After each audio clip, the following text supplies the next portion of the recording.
बिस्मिल्लाहिर्रहमानिर्रहीम। अस्सलाम वालेकुम माय यूट्यूब फैमिली, कैसे हैं आप लोग। उम्मीद करती हूँ आप लोग खैरियत से होंगे और खूब रमज़ान को इंजॉय कर रहे होंगे।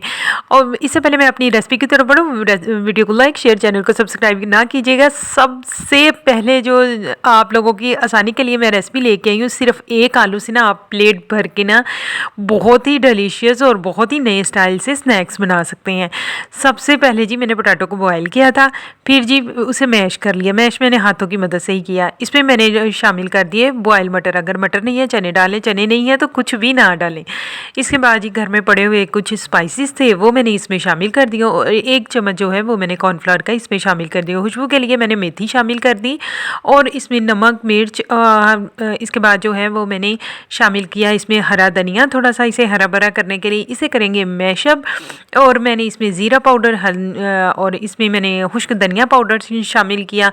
1 टेबलस्पून जो है वो मैंने चिकन सीख कबाब मसाला वो इसमें शामिल किया। ऑयल 1 टेबलस्पून इसमें शामिल करेंगे। शामिल करने के बाद जो है इस तरह से हम लोगों ने इसे एक ट्रे में रख लेना है, और छोटे छोटे इस तरह से हम लोगों ने इसके स्नैक्स काट लेने हैं। ठीक है, इसके पहले मैंने 3 स्नैक्स काटे, फिर इसको उठाया और फिर दोबारा से मैंने बना के इसके इस तरह से बिल्कुल परफेक्ट जो है ना वो नहायत ही क्रिस्पी टाइप के जो स्नैक्स हैं ना ये मेरे रेडी हो चुके हैं। इनको मैंने जी रखा एक साइड के पे। एक अंडा लिया, अंडे की मैंने लगानी है फेंटी अच्छी तरह से, यानी इसे करना है मैंने फेंटना है। और ब्रेड क्रम्स जी ये मैंने लिए। सबसे पहले स्नैक्स को लगाएंगे अंडा, फिर लगाएंगे ब्रेड क्रम्स और इन्हें एक साइड पे रखेंगे।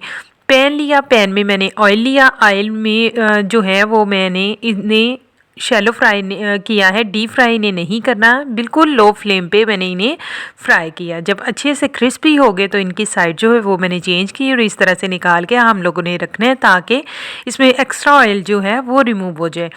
इसके बाद ही हम इसे करेंगे सर्व। होप सो आज की वीडियो अच्छी लगी होगी, दुआओं में याद रखिएगा। अल्लाह हाफिज़।